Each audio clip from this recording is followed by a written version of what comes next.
पहले second paper देखते हैं, फिर उसके बाद फर्स्ट पेपर को देखते हैं। आपके पास सवाल होगा सेकंड पेपर का। जो फर्स्ट क्वेश्चन है, यानी जो कविता खंड है, ये तो आसान सा है, 4-5 व्याख्या है इसमें। और सबसे पहली व्याख्या है, कहाँ से लिखा हुआ है, आपने किया होगा, गलत लिखा है, बिहारी से है। देख लेते हैं कहाँ से है। विरह अगनि तनु तूल समीरा, श्वास जरई छन माही शरीरा, नयन स्रवहि जल निज हित लागी, जरय न पाओ देह बिरहागी। ये है, तो निश्चित रूप से दोहा नहीं है ये, है ना। जैसे अगर एक लाइन कहें, श्वास जरई छन माही समीरा, और तीसरी पंक्ति है, नयन स्रवहि जल निज हित लागी। कहाँ से है ये बताइए। आपने लिख दिया इसको पद्मावत, कोई बात नहीं। हाँ, तो क्या बिहारी का है?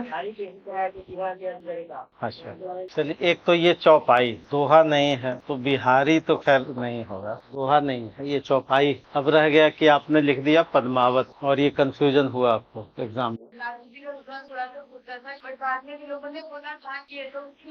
तो एक तो चुनौती वही थी कि पता करें कि कहाँ से है, तो थोड़ी समस्या में रहे आप। चलिए, अब मान लिया कि सुंदरकांड, सब जानकारी तो हो गई है ना। अब समस्या यहाँ ये शुरू होती है कि चलिए सुंदरकांड, अब इसके बाद समस्या रहेगी सुंदरकांड में कहाँ से। रामचरितमानस का 5वां कांड है ये सुंदरकांड, और संत तुलसीदास की रचना है, अवधि की रचना। और ये संदर्भ है जब हनुमान जी लंका जला चुके हैं, लौट आए, और राम जी से उनका वार्तालाप हो रहा है। राम जी को सूचना दे रहे हैं, किसके बारे में? सीता के बारे में। तो ये वहां का प्रसंग। और ये क्यों गलती नहीं होनी चाहिए थी कि चूंकि ये रिपीटेड व्याख्या है, ऑलरेडी पहले ये पूछ चुका है, ऐसा नहीं कि नया पूछा गया है। हम लोगों को सावधानी क्या रखनी है कि विगत 10 वर्ष में जो पूछे गए हैं सवाल, उससे अगर गलती होती है तब तो ये ब्लंडर, मतलब छोटी गलती नहीं, ये ऑलरेडी पूछा गया। ठीक, तो करना क्या है कि विगत 10 वर्षों के सवाल को, ये सिविल सेवा 2014 में, या संभवतः वही रेंज होगा, 14, 15, 16, ये इसमें पूछा गया है ये सवाल। तो ये व्याख्या रिपीट हुई, ठीक है, ऐसा नहीं है कि पहली बार ये पूछा गया, तो ऑलरेडी इसमें 3-4 व्याख्याएं ऐसी हैं जो पहले से पूछी हुई। अगर कोई विद्यार्थी 10 वर्ष के प्रश्नों को देख रहा होगा, जैसे गोदान की व्याख्या, हमको लगता है 2 या 3 बार वो पूछे गए। विपन्नता क्या था सागर में, सुहागी वह तृण था, है ना। वो कम से कम 3 बार तो जरूर पूछा गया होगा। तो व्याख्याएं भी रिपीट होती। तो ये सुंदरकांड का है, और हनुमान जी कह रहे हैं राम से सीता का संदेश, और सीता जी ने क्या कहा है इसके बारे में चर्चा कर रहे हैं कि भाई विरह अग्नि के समान, और जो शरीर है वो किस तरह से नहीं जल पा रहा है, और श्वास जरई छन माही शरीरा, श्वास जो आते जाते ये शरीर को जला देता, लेकिन आंखों से इतना आंसू बह रहा है कि देह जल नहीं रहा विरह, है ना। सीता जी का ये कहना है कि राम जी से कहिएगा जा करके कि आखिर, देखिए ये प्रसंग है कि राम जी ने पूछा कि आखिर सीता जीवित कैसे हैं वहाँ। तो राम ने व्यंग किया, हनुमान जी से पूछा है कि सीता तो कहती थी कि आपके बगैर हम जी ही नहीं सकते, जैसा कि प्रेम में लोग कहते हैं एक दूसरे को कि तुम्हारे बगैर हम जी ही नहीं सकते, ऐसा कहते हैं। तो राम जी व्यंग कर रहे हैं कि तो सीता वहाँ जीवित कैसे हैं, वो तो कहती थी कि मेरे बगैर तब तो वहाँ है नहीं राम। अब उसका उत्तर दे रहे हनुमान जी कि ऐसा क्यों सीता ने, जो राम ने व्यंग किया कि वहाँ कैसे जीवित। तो इस पर सीता कह रही हैं कि आंखों से इतना जल चल रहा है कि जिससे जो शरीर है वो विरह में भी नहीं जल रहा है। तो ये बातें हैं। अब ये सुंदरकांड का प्रसंग है, राम और हनुमान के बीच का संवाद, और संदर्भ है सीता जी के विरह का। अशोक वाटिका में है सीता जी। अब इसकी व्याख्या लिखनी है, तो कैसे लिखेंगे? तो पहली सावधानी क्या करनी है सब लोगों को कि विगत 10 वर्षों का सवाल, कम से कम 2014 से अब तो 24 हो गया, तो इतना 10 वर्षों का जो व्याख्या में पूछे गए सवाल है उसको अंडरलाइन कर लें। ठीक, मैला आंचल भी रिपीटेड व्याख्या थी, दिव्या भी रिपीटेड व्याख्या थी, गोदान भी रिपीटेड व्याख्या थी। ये ऑलरेडी 10 वर्षों में पूछे गए। तो अगर यहाँ से कोई गलती हो रही है, या यहाँ से अगर व्याख्याएं हम अच्छा नहीं लिख पाए, तो इसका मतलब है कि हम तैयार कम। तो अब रह गया कि व्याख्या में है क्या, कि आपने क्या लिखा, संदर्भ लिखा और प्रसंग लिखा, फिर उसके बाद भाव सौंदर्य लिखा, और फिर शिल्प सौंदर्य लिखा, और फिर इसके बाद प्रासंगिक। और ऐसा ही क्यों लिखते हैं, इसके पीछे भी लॉजिक है। ये व्याख्या का तरीका है लिखने का, जो सामान्यतः फॉलो करना चाहिए। व्याख्या का मतलब क्या है? व्याख्या का मतलब है विस्तार देना, डिटेल में बता। व्याख्या इसी को कहते हैं सरल अर्थ, यानी डिटेल बताना, विस्तार से बताना, इसी को व्याख्या कहते हैं सरल अर्थों में। तो विस्तार से बताने का मतलब क्या है कि संदर्भ में आप एड्रेस लिखते हैं, पता लिखते हैं, और एग्जैक्ट पता लिखना पड़ेगा। ये लव लेटर है तुलसीदास का, आपने लिख दिया कि ये लव लेटर किसका है, बिहारी का है या पद्मावत का, तो चिट्ठी कहीं और पहुंच गई, तो एड्रेस हम लोगों को क्या लिखना है, सही लिखना है। अगर इसमें कोई समस्या थी तो हम एड्रेस नहीं लिखेंगे, ये सावधानी बरतेंगे। जैसे मान लिया हमको कोई कंफ्यूजन है कि जी बिहारी है या जायसी है या तुलसी, चलिए हमको कोई कंफ्यूजन ऐसा हुआ तो हम एड्रेस नहीं लिखेंगे, ये लिख देंगे। चूंकि ये मध्यकाल की रचना है ये तो पता है, तो आप कह देंगे कि ये वीरा से संबंधित है और मध्यकालीन कवि की रचना, इतना लिख देंगे, है ना। तो उससे मार्क्स नहीं, अगर आपको नहीं पता है तो आप क्या लिखते हैं, मध्यकालीन चिंतक का वीरा से संबंधित चिंतक, वीरा संबंधित बातें हैं, इतना तो लिख ही सकते हैं। तो गलत एड्रेस नहीं लिखना है, पहली बात। अगर हमको पता है तो लिखेंगे, गलत एड्रेस लिखेंगे तो हो सकता है अंक आपको 1 दे दे, है ना, हो सकता है 0 भी दे दे। हाँ, 1 से ज्यादा मुझे नहीं लगता है कि अगर उधार हुआ तो 1 या 1.5, है ना, अगर परीक्षक उधार हुआ तो। नहीं तो चूंकि एड्रेस ही आपने गलत लिख दिया तो ये एक समस्या। अगर हम गलत नहीं लिखेंगे तो हो सकता है कि 2.5 या 3 मिल जाए, यानी 1.5 अंक का फायदा हो जाए। तो एक तो ये सही लिखना है। और तो मध्यकालीन तुलसीदास का, और तुलसीदास आप जान रहे हैं कि सगुन राम भक्ति धारा के चिंतक हैं, राम भक्ति धारा के चिंतक, तो ये बताना राम भक्ति धारा के चिंतक हैं तुलसीदास, इतना तो सामान्य परिचय बनता ही है। इसके बाद प्रसंग आप समझ रहे हैं कि प्रसंग कहाँ से है, लंका दहन के पश्चात हनुमान एवं राम का संवाद। लंका दहन के पश्चात हनुमान एवं राम का वार्तालाप। हाँ, तो कोई बात नहीं, अगर नहीं पता चल रहा है तो इतना तो पता है कि भाई हनुमान जी की केंद्रीय भूमिका है सुंदरकांड, ये तो पता है। लगभग 90% उपस्थिति है हनुमान जी की। पर्याप्त जो सुंदरकांड है 5वां कांड, उसमें हनुमान जी की उपस्थिति 90 मेन कैरेक्टर यही है सुंदरकांड के, तो ये पता है हम लोगों को। तो हनुमान जी से संबंधित है, तो ये तो लिखा जा सकता है, क्योंकि लगभग हर जगह है हनुमान सुंदरकांड में, ये 5वां कांड है। अगर मान लिया कि नहीं पता है तो इन दोनों को एक साथ लिख दे, उसका भी उपाय है संदर्भ औलिक प्रसंग, ऐसे लिख, या ये भी मत लिखिए, पता केवल लिख दीजिए। केवल कोशिश ये करनी है कि हमको गलत नहीं लिखना है, बाकी जितनी सूचनाएं हैं वो लिखेंगे। गलत लिखने से नेगेटिव अंक होता है, नहीं लिखने से उतनी समस्या नहीं होगी। तो मान लिया थोड़ी देर के लिए कि एग्जाम हॉल में इसका नहीं पता है तो उसको छोड़ देंगे। अब रह गया इसके बाद क्या लिखना है। इसके बाद व्याख्या में, चूंकि ये कविता है तो कविता के 2 भाव, एक तो सरल अर्थ है और दूसरा विशेष अर्थ। सरल अर्थ और विशेष अर्थ हर सेंटेंस का होता है। सरल अर्थ का मतलब है कि रीड द लाइन, यानी हम शब्दार्थ लिखते हैं, शब्दार्थ का मतलब है कि शब्दों का जो मीनिंग है उसको लिखते हैं। और विशेष अर्थ का मतलब है कि रीड बिटवीन द लाइन, यानी विशेष अर्थ यानी भावार्थ लिखते हैं, यानी रचनाकार क्या कहना चाहता है, रचनाकार क्या कहना चाहता है। अब ये समस्या आ सकती है कि जी सरल अर्थ हमको पूरा नहीं पता है, विरह की बात हो रही है ये पता है, तन मतलब शरीर की बात हो रही है ये पता है, और आंसुओं की बात हो रही है, नहीं आंसू की बात हो रही है ये पता है, सीता की बात हो रही है, सीता कुछ कह रही है, तो जितना सरल अर्थ आता है उतना आप लिख लीजिए, है ना। सीता जी कह रही हैं कि भाई मेरी मौत, मेरे शरीर में आग क्यों नहीं लग रही, तो आंखों से इतना बारिश हो रहा है कि जिससे क्या हो जा रहा है, आग नहीं लग पा रही है, ये कह रहे हैं। ऐसी ही बात शायद पद्मावत में भी कही गई, नहीं पद्मावत में कही गई है ऐसी बात। अब विशेष अर्थ क्या है इसका, क्या कहना चाहते हैं, तुलसी क्या कहना चाहते हैं, या यहाँ जो राम है, राम क्या कहना चाहते हैं, तो इसमें आप बताइए तुलसी क्या कहना चाहते हैं। कहना चाहते हैं एक निष्ठ प्रेम, इस बात को कहना चाहते हैं। नहीं, तुलसी किस पर फोकस करना चाहते हैं, एक निष्ठ प्रेम। और आप जानते हैं कि एक निष्ठ भक्ति आंदोलन की विशेषता भी है। प्रेम पर बल दिया गया है भक्ति आंदोलन की प्राथमिक विशेषता है प्रेम। और ये प्रेम आप जानते हैं कि भक्ति का पर्याय, भक्ति का सब्स्टिट्यूट है। तीसरी बात, ये मर्यादित बातें कही गई। चौथी बात, हनुमान जी जो हैं इनकी विशेषता भी, हनुमान का वैशिष्ट भी इसमें दिखाई देता है। हनुमान एक दूत के रूप में है और काफी सजग है, क्या कहना है, कब कहना है और कितना कहना है, ये दूत को पता होता है। यानी हनुमान जी को पता है कि क्या कहना है ना, क्या कहना है, कब कहना है और कितना कहना है, ये सब पता है उनको। और इसलिए सोच समझ के, सीता जी ने कहा है कि नहीं कहा है वो अलग बात, क्योंकि जब पीछे आप जाएंगे तो सीता जी ने कुछ नहीं कहा, केवल चलते हुए चूड़ामणि दिया। सीता जी ने कुछ कहा नहीं हनुमान जी को, कि हनुमान जी अपनी तरफ से कह रहे हैं, है ना। जैसे अगर सुंदरकांड पढ़ेंगे आप तो सुंदरकांड में सीता जी ने कुछ कहा नहीं, क्योंकि स्वाभिमानी है। चलते हुए हनुमान जी ने मांगा है कि हे माता आप कोई चिन्ह दीजिए, जैसे राम ने हमको दिया था, मुद्रिका दिया था, अंगूठी दिया था। अब सीता जी हनुमान जी पूछ रहे हैं कि भाई हमको कुछ दीजिए, तो चूड़ामणि उतार करके दिया है उन्होंने, सिंबॉलिक। अब ये हनुमान जी कह रहे हैं ये सब बात, तो हनुमान जी एक दूत के रूप में बहुत सजग हैं, उनको क्या कब और कितना कहना ये पता है उनको। और ये कहते हुए कि भाई हम लोगों को जल्दी से, पांचवी बात कि हमको शीघ्र यहाँ से उपाय करना चाहिए, ये हनुमान जी संदेश दे। और फिर यहाँ से लंका में जाने की तैयारी और समुद्र पर बांध मारने की कोशिश ये होती।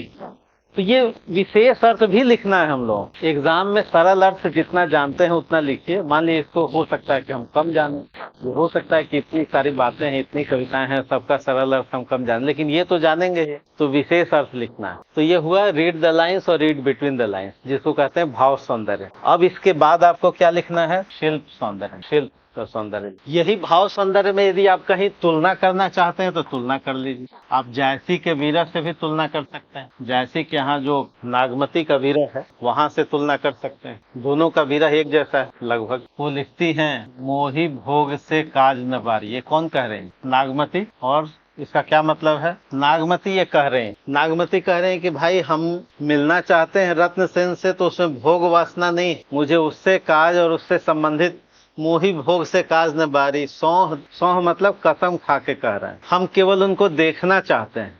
यही सीता भी कह रहे हैं, भाई सीता भी यही बात कर रहे हैं। तो ये तुलना आप कर सकते। अब तुलना के बाद यहाँ शिल्प सौंदर्य में भाषा कैसी है? भाषा तत्सम प्रधान अवधि। तत्सम प्रधान अवधि तो रटने की जरूरत नहीं है कोई भी। और सुंदरकांड का जो 5वां, रामचरितमानस का जो 5वां कांड है, दोहा चौपाई में है।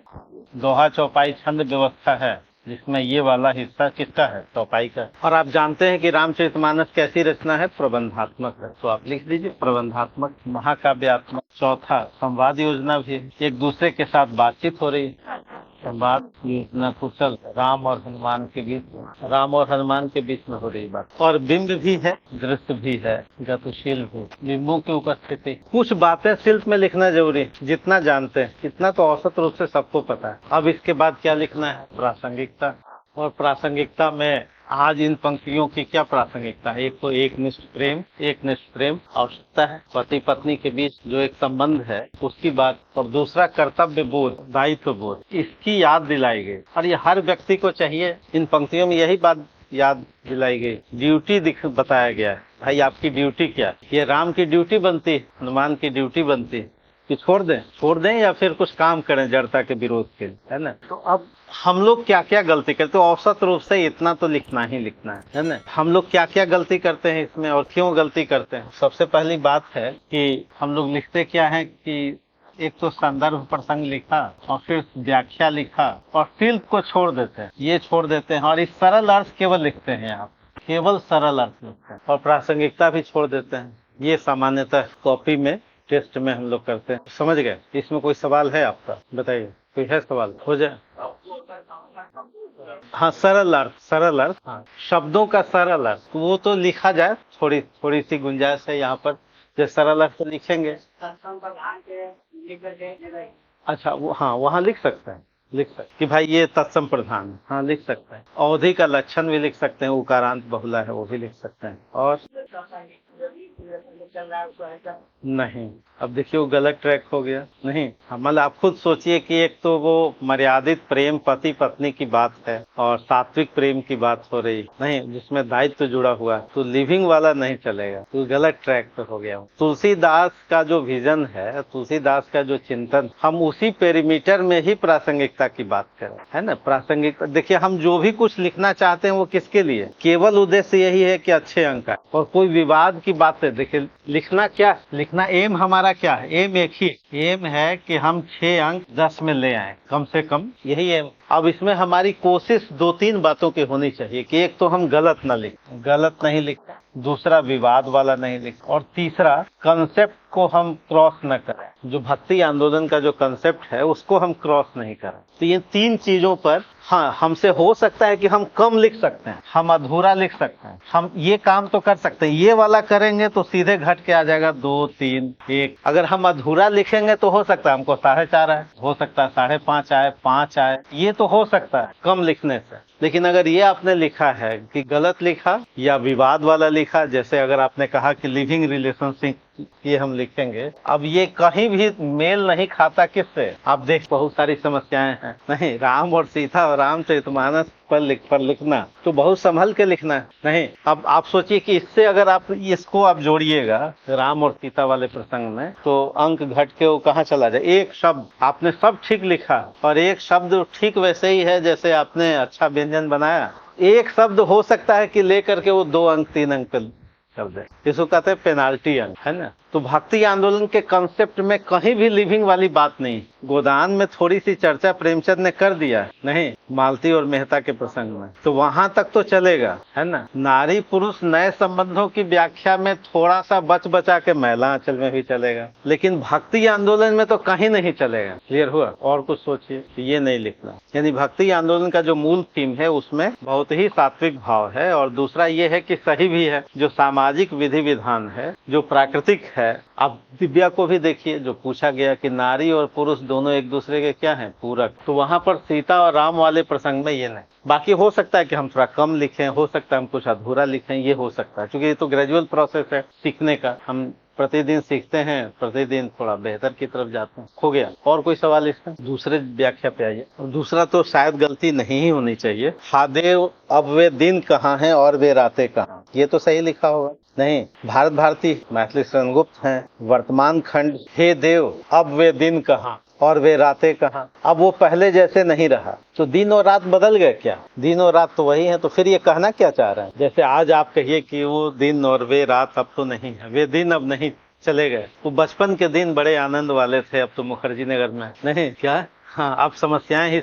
अब भारत भारती में गुप्त जी कह रहे हैं कि हाँ देव अब वे दिन कहाँ और वे रातें कहाँ, है काल की घातें कि कल की आज है बातें कहाँ। अब तो क्या थे तथा अब क्या हुए हम, जानता बस काल है। काल है मतलब जानता बस काल है का मतलब समय, काल का मतलब यहाँ समय नहीं, कि अब समय ही जानता है कि पहले हम क्या थे, हम कौन थे, क्या हो गए। संपूर्ण देशों से अधिक किस देश का उत्कर्ष है, उसका की जो ऋषभूमि है वह प्यारा भारतवर्ष है। या कहना चाह रहे हैं हाँ, वृद्ध भारतवर्ष ही संसार का सिरमौर। लेकिन अब नहीं, क्या थे तथा अब क्या हुए हम, जानता बस काल है समय। भगवान जाने काल की कैसी निराली चाल, भगवान जाने क्या समय क्या दिखाएगा, यानी चिंता में है। यही है, यानी पहली बात है कि ये गुप्त जी की रचना है, भारत भारती है, 1912-13 की रचना। भारत भारती हिंदी की बिंदी रही है, श्रेष्ठ रचना रही है, और नवजागरण को व्यक्त करती है, द्विवेदी युग की प्रतिनिधि रचना, द्विवेदी युग को रिप्रेजेंट करती है ये रचना। गुप्त जी की पॉपुलर रचनाओं में से एक है, जिसके लिए राष्ट्र कवि कहा भी गया है इनको। अगर जानते हैं तो लिखिए कि अतीत है, ये शुरू वाला किस्सा अतीत खंड से है, और अंतिम पंक्ति। नहीं जानते हैं कोई बात नहीं, अगर नहीं जानते हैं तो लिखिए कि भारत भारती 3 खंडों में है, अतीत, वर्तमान और, ये तो लिख सकते हैं। मान लिया हमको कोई कंफ्यूजन, अगर हमको कोई कंफ्यूजन है तो ये लिख देंगे। नहीं, क्या लिखें कि भारत भारती 3 खंडों में विभाजित। अब आप परीक्षक पता कीजिए कि किस में से है। नहीं, भारत भारती 3 खंडों में विभाजित, अतीत, वर्तमान और भविष्य। अब इसके बाद अब हमको लिखना है यहाँ पर भाव सौंदर्य। तो भाव सौंदर्य लिखने से पहले आप सरल अर्थ लिख लेंगे, शब्दार्थ लिख लेंगे। और शब्दार्थ में बहुत सरल है कि हे देवता, हे भगवान, अब वे दिन कब आएंगे। पिछली जो समय की घात प्रतिघात है, समय का घात प्रतिघात है, कल की बात अब आज वैसे नहीं है, और हम कभी श्रेष्ठ थे आज नहीं है, ये सब जानता बस समय है काल है। भगवान जाने काल की कैसी निराली, भगवान जाने समय क्या क्या दिखाता है, ये बातें हैं। तो इसका मतलब है कि सरल, यहाँ जो सरल शब्दावली है, सरल अर्थ है, इस पर बहुत विशेष बल नहीं देना। केवल इतना कहना है कि जी अतीत के गौरव को याद किया जा रहा है और वर्तमान दुर्दशा पर बात की जा रही है, वर्तमान दुर्दशा पर चिंता व्यक्त की जा रही है और ईश्वर और समय से निवेदन किया जा रहा है। ईश्वर और समय को संबोधित किया गया है। हा देव, हे भगवान, ईश्वर को और काल का मतलब समय को, इनको संबोधित किया जा रहा है और वर्तमान दुर्दशा पर चिंता व्यक्त की जा रही है और अतीत के गौरव कि भाई पहले हम क्या थे अब क्या हो गए। एक दो लाइन। अब किसी विद्यार्थी को इसमें शब्दार्थ पर ज्यादा ध्यान देगा तब तो सब आपके पास समय क्या है, समय तो 7 मिनट और 150 शब्द हैं, 7 मिनट और 150 शब्द, तो इस पे कम ध्यान देना है, सरल अर्थ पे कम ध्यान देना है। सरल जो सिंपल जो शब्दार्थ है उसमें 20 शब्द से ज्यादा 25 शब्द से ज्यादा खर्च नहीं कर सकते हैं। ये बातें लिखने में कितना 20 से 25, अगर इसमें 50 शब्द लगा दिए तो फिर विशेष अर्थ में आपको क्या बच जाएगा, समय कम पड़ेगा और शब्द भी कम पड़ेंगे। तो बहुत ही आसान है तुलना करना, हम कौन थे सभी विद्यार्थी जानते ही हैं क्या हो गए। ये 2 लाइन तो लिखिए ही। गुप्त जी कहना चाहते हैं, क्या कहना चाहते हैं इन पंक्तियों के माध्यम से? हम कौन थे, क्या हो गए हैं और क्या होंगे। और क्या कहना चाहते हैं? आवो विचारें आज मिलकर, विचारें मिलकर समस्या और सभी यही चाहते हैं। गुप्त जी चाहते हैं कि इस पर गहन मंथन हो कि आखिर ऐसा क्यों हुआ, इन समस्याओं पर और मिलकर विचारने की बात करें। मिलकर मतलब ये आधुनिक बोध, आधुनिकता का लक्षण है कि समस्याओं को हम सामूहिक तरीके से, चूंकि समस्या सामूहिक है, राष्ट्र गुलाम है तो किसी एक व्यक्ति की समस्या नहीं, इसलिए गुप्त जी कहते हैं कि सब लोग आइए, हम कौन थे, क्या हो गए और क्या होंगे अभी, आवो विचारें आज मिलकर।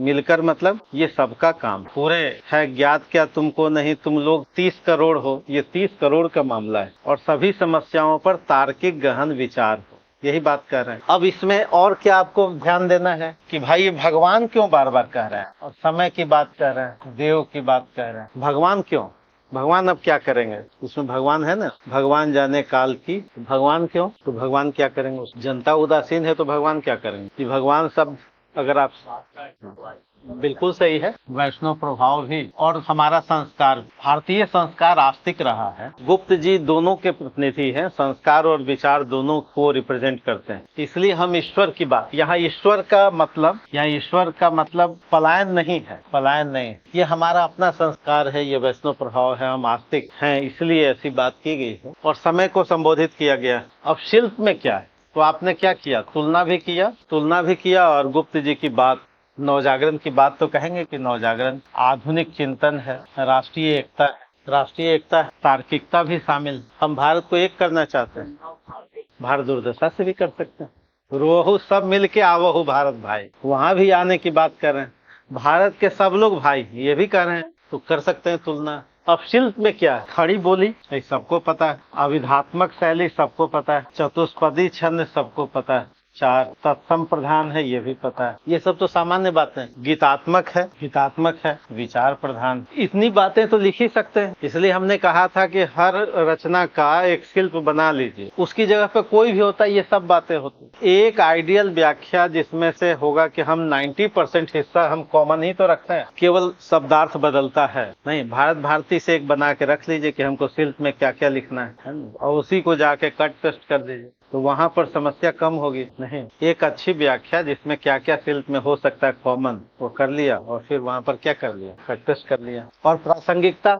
आज भी वही है, राष्ट्र कवि गुप्त जी की चिंता और उनका चिंतन आज भी समाधान की प्रतीक्षा में, आज भी सॉल्यूशन मांग रहा है, वेट कर रहा है। हमने कब बहुत प्रगति की, लेकिन जो इनकी चिंता क्या थी, एजुकेशन पर इनकी चिंता क्या थी, नारी पर इनकी चिंता क्या थी, एकता पर इनकी चिंता थी, समावेशी विकास पर इनकी चिंता थी, राष्ट्रभाषा पर, ये सब कुछ मुख्य चिंताएं थी जो आज भी हम वेट कर रहे हैं। नहीं, सबसे प्रथम कर्तव्य है शिक्षा बढ़ाना देश, तो कितना जीडीपी का खर्चा कर रहे हैं लोग शिक्षा पर, ये आज भी प्रतीक्षा में है, गुप्त जी की आत्मा प्रतीक्षा में कि हम इस सब पे ध्यान देते हैं कि नहीं। हो गई प्रासंगिक। अब जरा तीसरे पे आइए, उस टेक्निक है, उस टेक्निक का पालन कर लेने से समस्याएं हल हो जाती हैं। तीसरे पे आइए, महानृत्य का विषम समरी अखिल स्पंदनों की तू माप। आपको लग रहा है कि ये दोबारा पूछा गया है, ये भी रिपीटेड व्याख्या है। तेरी ही विभूति बनती है सृष्टि सदा। क्वेश्चन बैंक में अगर आप देखेंगे, यूपी का बिहार का आप तो नहीं है, लेकिन सब और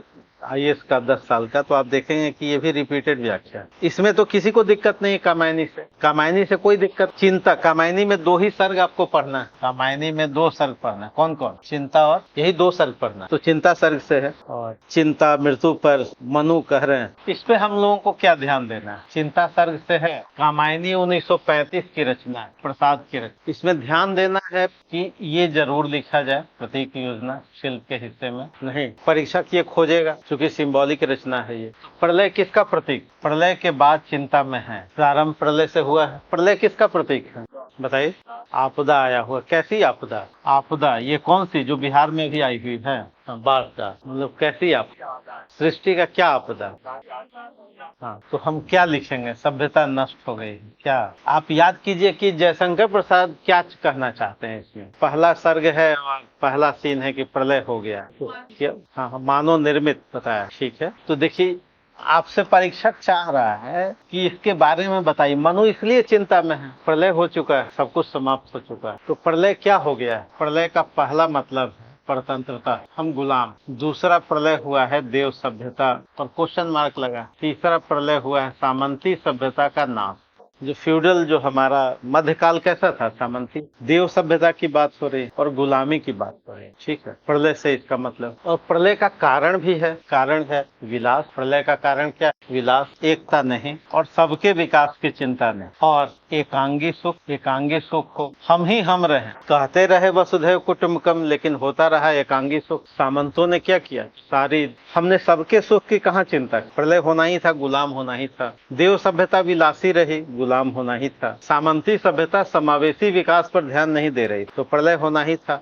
तो ये बातें आपको प्रलय में लिखना है कि आखिर मनु चिंता में है, तो प्रलय का कुछ वजह। और प्रलय के बाद विध्वंस के बाद सृजन होगा, ये चाहते हैं कि अब सृजन हो। सृजन के लिए विध्वंस जरूरी, विध्वंस के बाद ही एक नया सृजन होगा, हम आजाद होंगे, नया भारत बनेगा। ये जयशंकर प्रसाद की इच्छा है। अब मनु किसका प्रतीक है? मनु चिंता में। मनु किसका प्रतीक? मनु का मतलब बताइए? मानव का प्रतीक है। और किसका प्रतीक? हाँ हाँ, सही जान, बताइए। मनु का मतलब? मनु ही तो चिंता में। मनु, श्रद्धा, ईड़ा, ये 3 मेन कैरेक्टर। हाँ, अभी मनु किसका प्रतीक?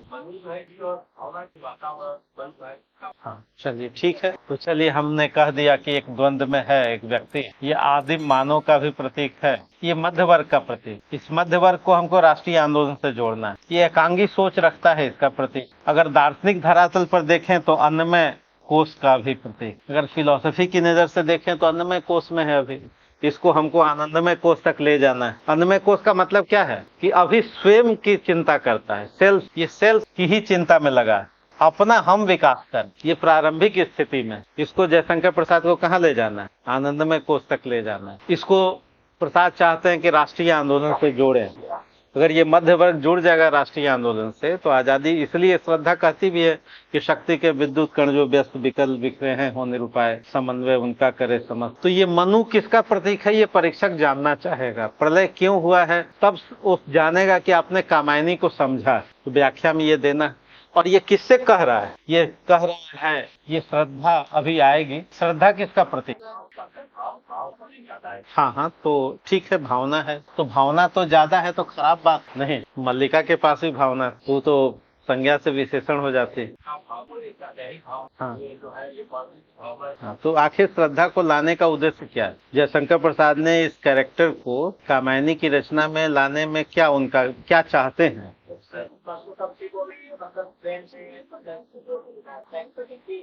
हाँ हाँ, ठीक है। और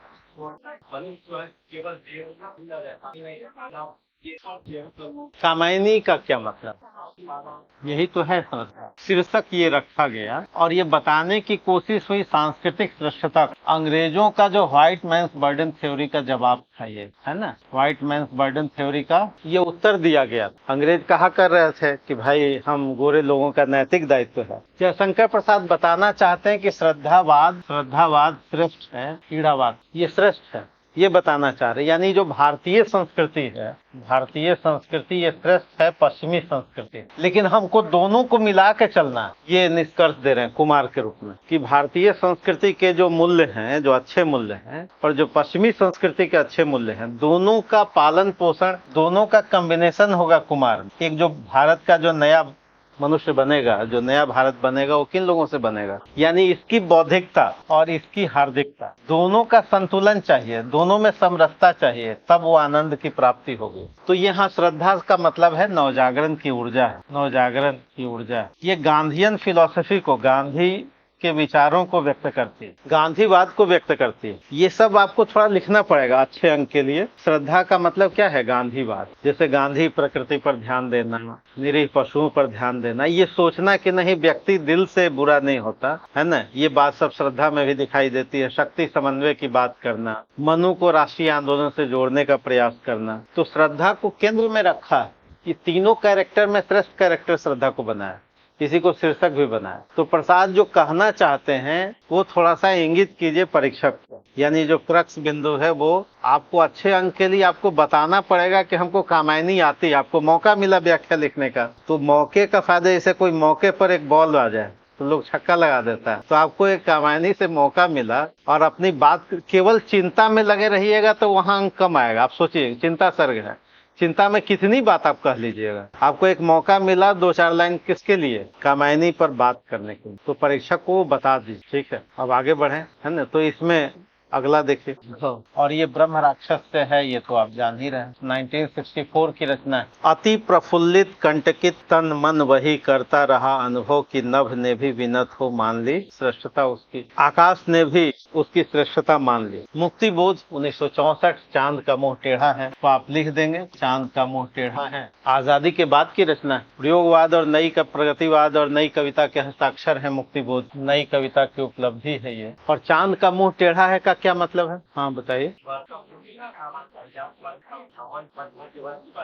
नहीं, ये कह रहा है, ठीक है, ये कह रहा है कि भारतवर्ष जो हमने देखा, भारतवर्ष का सपना देखा हमने 1947 में, हम आजाद हुए, स्वतंत्र हुए और हमने संविधान की रचना की, पर कहा कि भाई हम भारत के समस्त लोगों को समता देंगे, स्वतंत्रता देंगे, प्रतिष्ठा और अवसर की समता देंगे, सामाजिक आर्थिक राजनीतिक न्याय देंगे। 64 हो गया है, अब तक मिला क्या? तो भारतवर्ष का जो एक सुंदर सपना, हमने सुंदर चेहरा देखा था, वो टेढ़ा है। चांद का मुंह टेढ़ा है का मतलब क्या है? कि हमने एक सपना देखा था और सपना देखा लेकिन अब वो सफल नहीं हुआ। उसके पीछे लॉजिक क्या, क्यों नहीं हुआ? तो कहना है कि जी मध्य वर्ग ये दोषी। मुक्ति बोध दोष किसको दे रहे हैं? मध्य वर्ग। वो कह रहे हैं कि जी पूंजीपति जो है वो नहीं बदलेगा, पूंजी से जुड़ा हृदय बदल नहीं सकता। साफ साफ पूंजीवाद नहीं बदलेगा, उसका कैरेक्टर शोषण का बदलना इसको है, मध्य वर्ग को। इसलिए ब्रह्म राक्षस ये मध्य वर्गीय बुद्धिजीवी, एक ऐसा बुद्धिजीवी जो मध्य वर्ग, ये मध्य वर्गीय बुद्धिजीवी का प्रतीक। और उन्होंने मिथक का सहारा लिया। मिथक ये कि भाई जो व्यक्ति मरने के बाद अधूरे स्वप्नों के साथ मर जाता है वो क्या हो जाता है? ब्रह्म राक्षस बन जाता है। अब मध्य वर्ग की कमियां हैं, पर कमियां क्या हैं? कि वो द्वंद्व में है, द्वंद्व में डिसीजन ही नहीं ले पाता। किसके बीच द्वंद्व में? आत्मचेतक विश्व चेतक का मतलब क्या? सपने और कहता तो बहुत बड़ी बातें है, सेल्फ सेंटर्ड और बड़ी बात कह रहा है। और इस पंक्तियों में भी आकाश को भी वो देख रहा है तो कह रहा है कि भाई विनत हो मान ली श्रेष्ठता हमारी। तो श्रेष्ठ होने के दंभ में भी है, दंभ में, अभिमान में भी है श्रेष्ठता बोध। और भी बहुत सारी कमियां नहीं, वो मंत्र थ्योरम सब पढ़ चुका है लेकिन सब सैद्धांतिक ज्ञान पढ़े हुए, उस ज्ञान का कोई उपयोग नहीं। दूसरा क्या है कि भाई वो गुरु प्राप्त करने के लिए भटकता है, लेकिन पूंजीवादी समय आ गया, उसको वास्तविक गुरु भी नहीं मिलता और फिर मरे पक्षी सा विदा हो जाता है। फैंटेसी शिल्प में कही गई बातें मध्य वर्ग को संबोधित करते हुए, और मध्य वर्ग के प्रयासों को सैल्यूट भी किया गया कि मैं ब्रह्म राक्षस का सजालुर शिष्य होना चाहता हूँ, है ना। क्योंकि भाई प्रयास तो किया है लेकिन गलत ट्रैक पे किया, वो अपनी बावड़ी में करता रहा है, बावड़ी से निकल के करना चाहिए था। ठीक वैसे ही जैसे व्याख्या पूछी गई दिनेश वाला महाभोज में, इस बार मैं दिनेश को अकेला नहीं छोड़ूंगा। भाई अब तक तो तुम बावड़ी में ही रहे, नहीं रिस्क जोखिम लिया नहीं, अब कह रहा है कि नहीं जी हम अब जोखिम लेंगे। मुक्ति बोध भी कह रहे हैं कि अब अभिव्यक्ति के खतरे उठाने ही होंगे, तोड़ने ही होंगे मठ और गढ़ सब अंधेरे में कविता में। तो अब आपको ये बताना है कि भाई ये कह रहा है पंक्ति की विनत हो मान ली श्रेष्ठता उसकी, तो ये मध्य वर्ग की कमी है और मध्य वर्ग को कैसे हम आगे उसको मुख्य धारा में ले आए। दिनकर भी कह रहे थे कि जो तटस्थ है समय लिखेगा उनका भी अपराध। भारत दुर्दशा का सभापति भी कहता है इसी से हम अगुआ नहीं होते। तो आपके पास तुलना के लिए बहुत सारी बातें हैं। अब इस व्याख्या में 6 अंक लाया जा सकता था बहुत आसानी से। मध्य वर्ग को आप पहचानिए, मुक्ति बोध ने पहचाना है, आप भी पहचानिए। परीक्षक को बताइए कि मध्य वर्ग में जो कमियां हैं, इन कमियों की तरफ संकेत है। और मुक्ति बोध चाहते हैं कि भाई बावड़ी से निकल करके प्रयास करें। और शिल्प में प्रतीकात्मक रचना है, फैंटेसी शिल्प है, तत्सम प्रधान है, नई शैली है। मुक्ति बोध अपने तरह की लिखा है। रामविलास शर्मा इसको कहते हैं भाई लकड़तोड़ भाषा लिखते हैं। निर्मला जैन लिखती है कि नहीं जी तेजोदीप्त भाषा है। हो गई बात व्याख्या नहीं, यानी व्याख्या में मूल बात कहाँ पे जा रही? मूल बात जा रही कि रचनाकार क्या कहना चाहता है।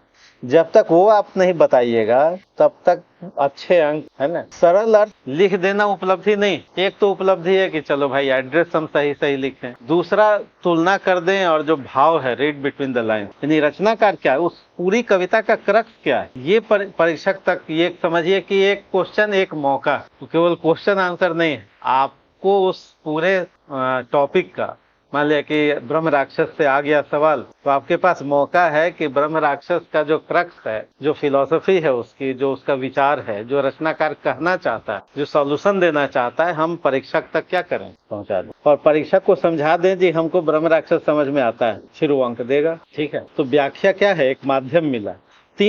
तीन वाक्य है, ये 3 वाक्यों का तो मतलब तो पूरी कविता का निचोड़ है। वो कह रहा है कि भाई विनत हो श्रेष्ठता मान ली। मध्यवर्ग यही करता है नहीं, मध्यवर्ग क्या, उसको चाहिए कि भाई छोटी छोटी उपलब्धियां और अति प्रफुल्लित कंठ की तन मन वही करता रहा अनुभव कि आकाश ने भी विनत हो। और फिर सूर्य की किरणें जब पहुंचती हैं तो उसको लगता है कि सूर्य ने भी नमस्ते कर दिया, है ना, आपने पढ़ा होगा शायद। उसके बाद आइए अंगल, छोटे छोटे मोती जैसे उसके शीतल तुहिन कणों को मान सरोवर के उन स्वर्णिम कमलों पर गिरते देखा, बादल को घिरते देखा। तो अब इसका सरल अर्थ क्या है कि छोटे छोटे मोती के समान उसके शीतल ओस के कणों को, तुहिन कणों मतलब ओस के कणों को, मान सरोवर के उन स्वर्णिम कमलों पर गिरते देख।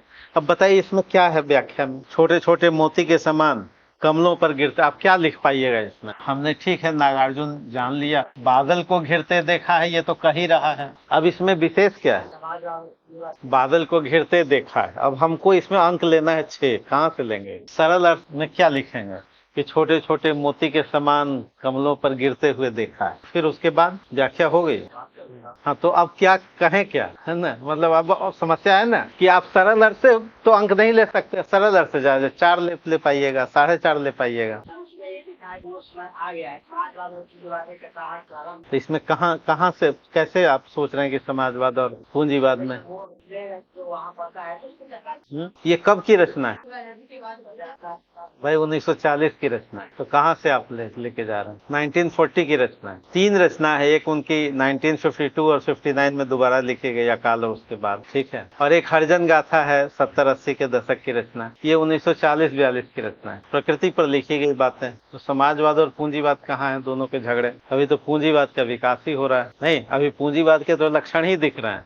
अभी तो हम गुलाम, ये 1940 की रचना। नहीं, तो इसमें क्या लिखा है? आखिर नागार्जुन बादल को घिरते देखा है जो लंबी कविता है, तो 3 बात बताइए कि क्यों लिखा होगा, क्या कहना चाहते हैं वो। जैसे एक कविता लिखी बादल को घिरते देखा है, 1940 के रेंज में वो कविता है, तो 1 2 3 4 बताइए कि आखिर कवि ये लिख क्यों रहा है। कुछ तो बात होगी कि जो पाठक को कहना चाहता है।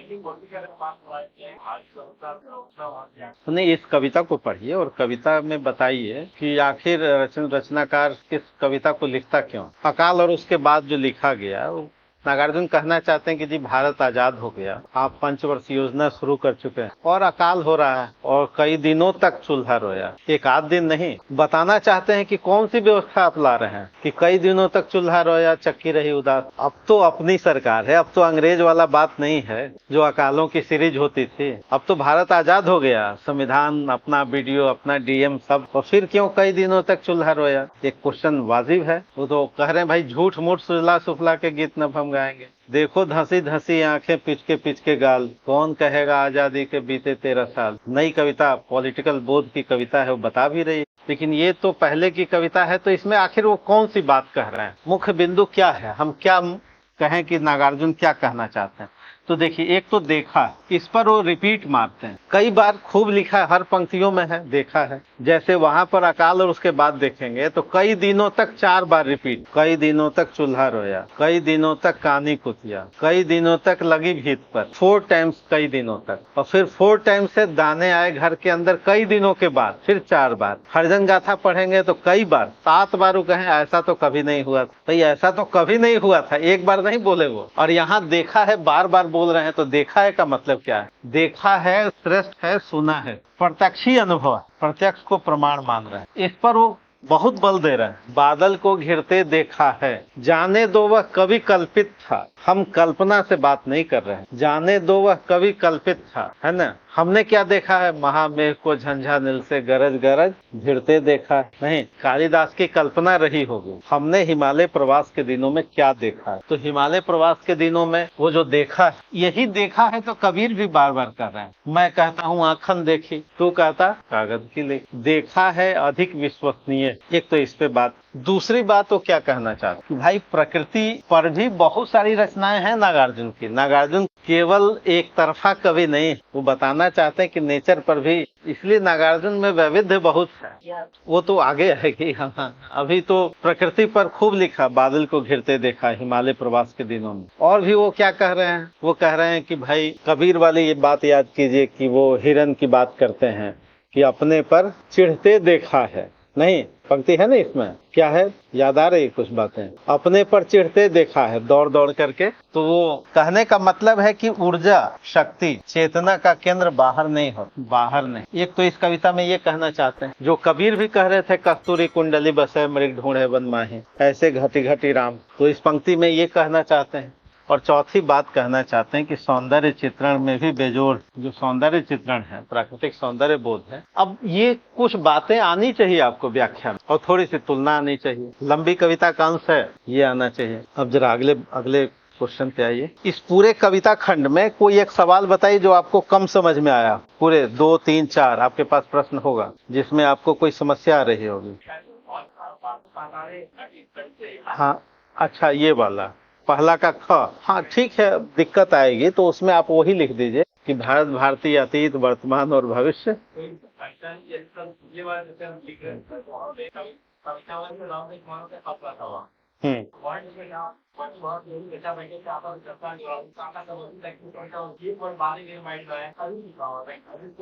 नहीं, लेकिन कवितावली और भारत भारती में और कवितावली में तो दोनों का छंद अलग है, तो ये तो मतलब बिल्कुल अलग अलग। नहीं, उस पे मत जाइए, आप छंदों पे जाइए। सबसे पहला ध्यान किस पे जाना चाहिए?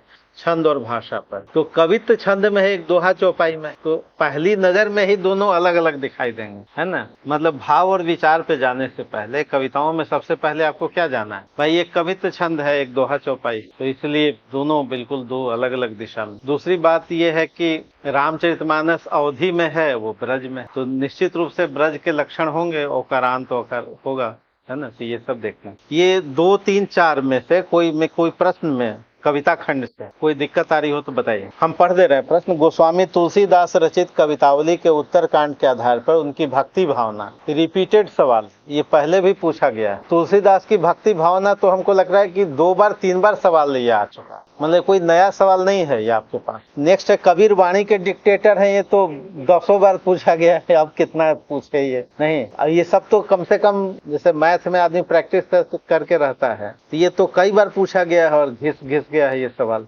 नहीं, से कोई सवाल घिस जाए पूछते पूछते तो वैसे सवाल है। बिहारी का विरह वर्णन में 2-4 उदाहरण, लेकिन ये विरह रीतिकालीन पृष्ठभूमि का है, सामंती पृष्ठभूमि का है, दरबारी पृष्ठभूमि का है, ये डालना है। और 1-2 विरह की कविताएं। निराला की राम के शक्ति पूजा का शिल्प विधान का क्या मतलब? तीसरा का शिल्प विधान। अब इसमें आप पहले जो प्रारंभ करेंगे, ये बताइए कि शिल्प क्या होता है, ये बताएं। शिल्प क्या, तब तो शिल्प विधान बताएं। शिल्प क्या होता है? जो आपके विचार हैं, जो आपकी भावनाएं हैं, उसको अभिव्यक्ति देने वाले जो लिटरेरी टूल्स हैं, उसी को आप शिल्प कहते हैं। यानी शिल्प का मतलब क्या है?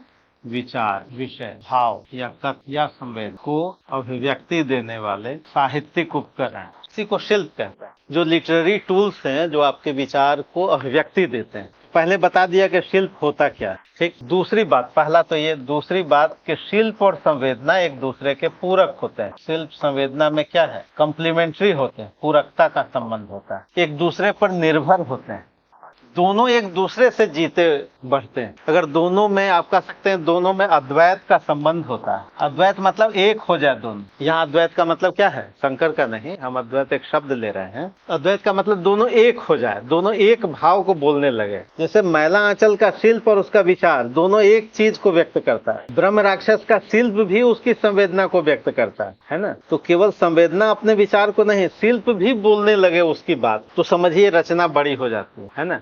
तो ये दो बात बता दीजिए प्रारंभ में, फिर आप बताइए कि शिल्प में क्या क्या है। तो भाषा है, काव्य रूप है, प्रतीक है, बिंब है, शैली है, शब्द प्रबंधन, अलंकार है। ये सब बातें शिल्प का हिस्सा, ये सब शिल्प के घटक, ये सब मिला करके क्या कहा जाता है, शिल्प कहा जाता है। और यही सवाल है।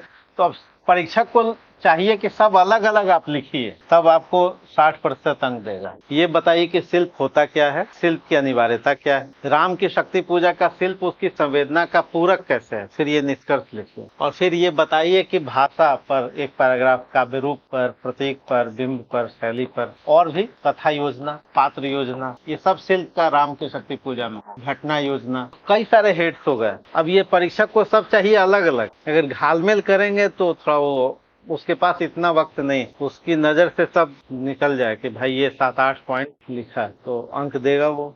हो सकता है वो 70% अंक दे दे, अगर हैंडराइटिंग भी जस्टिफाई कर रहा हो, पॉइंट भी जस्टिफाई कर रहा हो, ये कंसेप्ट भी जस्टिफाई कर रहा हो। शिल्प का मतलब क्या है, और शिल्प और संवेदना एक दूसरे के कम्प्लीमेंट्री हैं। यहाँ निराला बड़े कवि हैं, तो संवेदना भी और शिल्प भी दोनों एक दूसरे को क्या कर रहे हैं, और अलग अलग पॉइंट्स। तो अब उसको लगेगा इसके बाद तो हम भी नहीं कुछ लिख सकते। तो जब ये उसको भाव आ जाए कि नहीं जी हम भी नहीं कुछ लिख सकते, तो मैक्सिमम तो देगा ही, है ना। उसके मन में याद है कि बच्चा जो जान रहा है ये मैक्सिमम लेवल पे जान रहा है, और उसको रिप्रेजेंट कर रहा है, हो जाएगा।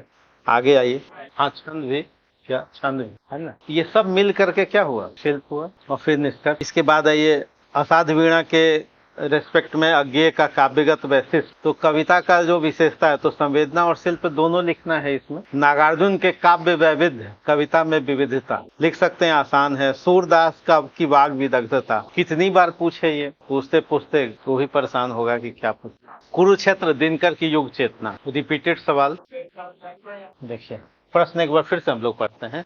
कुरुक्षेत्र के आधार पर, हाँ, दिनकर की युग चेतना, कुरुक्षेत्र के आधार पर दिनकर की युग चेतना, है ना ये सवाल। तो कुरुक्षेत्र में क्या विषय है, ये पूछ रहा नहीं भाई। उन्होंने अब युग चेतना में अब पॉइंट देखिए क्या क्या है। अब जाइए, सबसे पहले निवेदन में क्या लिखा हुआ। निवेदन में एक तो ये युद्ध दर्शन की कविता है, और इसका जो बैकग्राउंड है महाभारत है, और द्वितीय विश्व युद्ध, ये बैकग्राउंड है इस कविता का। 1945 की रचना है। अब युद्ध क्यों है, इसी विचार, युद्ध क्यों पर विचार किया गया, और ये विचार कौन कर रहा है, एक सामान्य व्यक्ति कर रहा है। निवेदन में उन्होंने क्या लिखा कि कुरुक्षेत्र न दर्शन है न प्रौढ़ मस्तिष्क का चमत्कार, ये एक साधारण मनुष्य का शंकाकुल हृदय, लिखा है उन्होंने। एक औसत व्यक्ति के दिमाग में चलता रहता है कि हमारे सब। और युधिष्ठिर और भीष्म क्या है, युधिष्ठिर और जो भीष्म, प्रत्येक मन की दो स्थितियां, प्रत्येक व्यक्ति का मन, एक ये क्वेश्चन करता है, ये आंसर देता है। युधिष्ठिर और भीष्म तो सिंबॉलिक हर इंडिविजुअल के मन में है, एक युधिष्ठिर रूपी मन है, एक भीष्म रूपी मन। वैसे वो महाभारत के कैरेक्टर, एक मन क्वेश्चन कर रहा है भाई युद्ध होता क्यों है, दूसरा मन उत्तर देता है। और यही उस समय की, अब युद्ध क्यों, फिर आप कहेंगे युद्ध का कारण और निवारण। निवारण क्या है, तो निवारण क्या है, बहुत आसान सवाल। सामाजिक समता नहीं, आर्थिक समता, धार्मिक समता। अब इसे प्रियम्बल से जोड़िए, प्रतिष्ठा और अवसर की समता नहीं, है ना, समावेशी विकास जोड़िए। और दायित्व किस पर, भाई उत्तरदायित्व किसका है, आखिर ये युद्ध क्यों हुआ है, या क्यों होता है। सच है सत्ता सिमट सिमट जिनके हाथ में आई, शांति भक्त वे साधु पुरुष क्यों चाहे कभी लड़ाई नहीं, और न्याय शांति का प्रथम न्यास है। और क्या उन्होंने कहा कि भाई दायित्व किस पर है, जो चुराता न्याय जो रण को बुलाता भी वही। युधिष्ठिर स्वत्व की अन्वेषणा पातक नहीं है। और फिर वो कहते हैं कि छीनता हो स्वत्व कोई और तू, त्याग तब से काम ले यह पाप है, पुण्य है विच्छिन्न कर देना उसे, बढ़ रहा तेरी तरफ जो हाथ है। तो दायित्व किस पर है। और चौथा, युद्ध अंतिम विकल्प है, ये कह रहे हैं अंतिम विकल्प, ये अंतिम विकल्प है। व्यक्ति को क्या चाहिए? दया, क्षमा, करुणा, इस पर भरोसा है।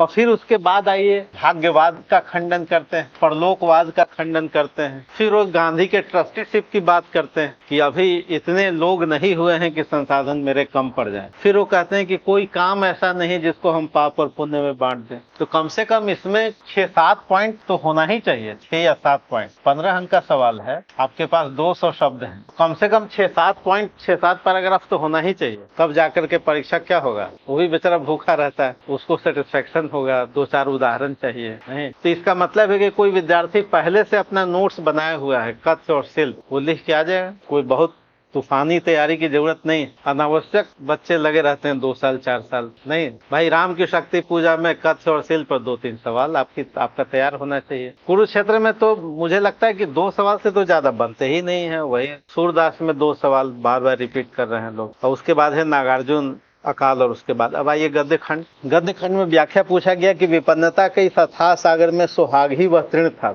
कम से कम 3-4 बार पूछा गया, एकदम शुरुआत का ही है। होरी और धनिया का वार्तालाप है, और होरी कहता है कि भाई कुछ पोशाक मांगता है, जरा लाठी तो दे दे, यही तो कहता है वो। और धनिया सब पोशाक ला के दे देती। अब वो कहता है कि भाई ससुराल जाना है, क्यों सब ला के दे दी है। कि सामान्य वार्तालाप पति पत्नी में होता नहीं। पति कह रहा है कि जरा सुबह सुबह आते हैं, मेरी लाठी दे दे, तो सब ला के दे देती है। अब सब है ही कितना, मिर्जई है और लाठी है, तो मिर्जई भी ला के दे देती नहीं। अब वो कहता है कि जी ससुराल जाना है, और ससुराल में भी तो कोई जवान साली सलहज नहीं बैठी। अब वो कहती है धनिया कि इतने तो सजीले जवान हो कि। अब उसके बाद क्या है, ये सब चल रहा है, सुख के ही छींटे हैं, सब चल रहा है, वार्तालाप चल रहा है। अब वो कहता है कि जी 60 तक पहुंचने की नौबत उसके पहले ही चल देंगे। लेकिन ये बात तो बहुत कड़वी थी, लेकिन मजाक में कही गई थी। और इतना कह के होरी चल देता है। अब होरी चल देता है तब उसको आभास होता है धनिया को, क्योंकि एक व्यक्ति का रहना केवल एक व्यक्ति नहीं है जीवन में। एक व्यक्ति नहीं है तो पूरी परिभाषा जीवन की बदल जाएगी धनिया को, ये उसको पता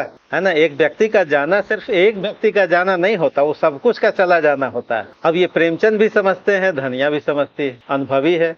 और उसको लगता है कि भाई मेरे 6 बच्चे थे, जिसमें से 3 का दवा दारू होता तो क्या हो जाता। और तब वहाँ प्रेमचंद का हस्तक्षेप, ये प्रेमचंद की भाषा है, न ये धनिया की भाषा है, न होरी की भाषा। होरी और धनिया की भाषा चल रही, इसको कहते हैं कि भाई रोक करके कथा में जो रचनाकार होता है उसको ये रहता है कि अपनी बात हम कह दें। कहानी में ये नहीं कह पाता, नाटक में तो बिल्कुल नहीं कह पाएगा। अब ये प्रेमचंद कह रहे हैं विपन्नता के इस अथाह सागर, भाषा बदल गई, तत्सम प्रधान हो गई। अथाह सागर में सुहाग ही तो वो तृण था जिसके सहारे। अब ये कई बार पूछा गया। आप इसका बैकग्राउंड बताइए, गोदान कैसे हिंदुस्तानी मिजाज और संपूर्ण हिंदुस्तानी जो बैकग्राउंड है उसकी कथा है, उसकी समस्याओं का एल्बम है गोदान। और तुलना कीजिए भाई, पति पत्नी का जो संबंध है विपन्नता के अथाह सागर में, एक ही तो तिनके का सहारा है और वो सुहाग है। और केवल यही नहीं है, आप उदाहरण दीजिए उससे। तुलसीदास कह रहे हैं, राम जब कह रहे हैं सीता से कि भाई हमको वन जाना है, तो सीता भी मना कर देती है कि नहीं हम भी साथ में चलेंगे नहीं। और वो क्या कहती है, जिए बिनु देह नदी बिनु बारी, तैसे ही नाथ पुरुष बिनु नारी। जैसे आत्मा के बगैर देह नहीं है, पानी के बगैर नदी नहीं है, वैसे ही हे नाथ आपके बगैर मेरा कोई अस्तित्व नहीं। तो पुरुष और नारी एक दूसरे के पूरक हैं। ये नागमती के यहाँ भी है, ये तुलसी के यहाँ भी है, ये दिव्या उपन्यास में भी। तो आपके लिए तुलना के कई सारे प्रसंग। प्रेमचंद संस्कार और विचार दोनों को रिप्रेजेंट करते हैं। वो हजारों सालों का संस्कार है, एक दिन का नहीं है कि जी पति नहीं है तो जीवन की परिभाषा नहीं बदलेगी। ये पूरी की पूरी बदल जाती है। ये भारतीय संस्कार एक दिनों का नहीं। और यही वो कारण है कि नागमती भी वियोग में है। नागमती एक रानी की तरह नहीं है, एक सामान्य महिला की तरह सोचती है, एक गृहस्थ जीवन में सोचती है, भारतीय संस्कारों से प्रेरित। तो आपके लिए तुलना के बहुत सारे प्रसंग, बड़ा अच्छा लिखा गया है ना। तो ये लिखना है। अब आगे देखिए, यह संसार सुख दुख का अनुभव करता है, अनुभूति विचार ही उसकी शक्ति। मारिस कर अंतिम, और ये रिपीटेड, मतलब ये भी पहले पूछा गया अंतिम प्रसंग। और नीलोत्पल मैलांचल, ये भी अंतिम है। डॉक्टर प्रशांत का बेटा है नीलोत्पल। और क्या, हाँ नीलोत्पल मैलांचल का है। हाँ रिपीटेड है ये तीनों रिपीटेड। कौन पूछ रहे थे एग्जाम हॉल में से?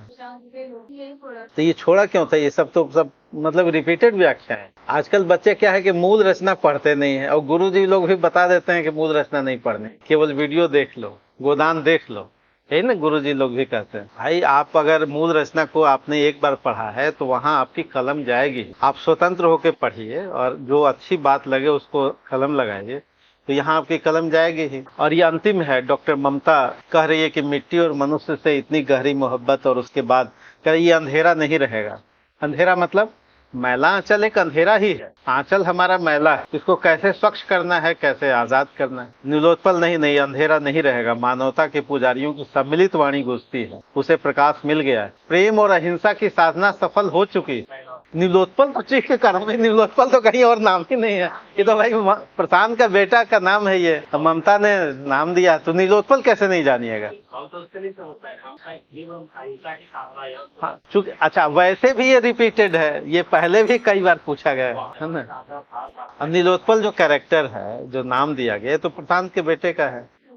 नहीं तो मूल किताब नोट। हाँ तो अब तो और सोशल मीडिया से पढ़ेंगे, नोट से पढ़ेंगे, ठीक है नोट से भी पढ़िए, लेकिन यह है कि कम से कम मूल रचना को एक बार देखा होना।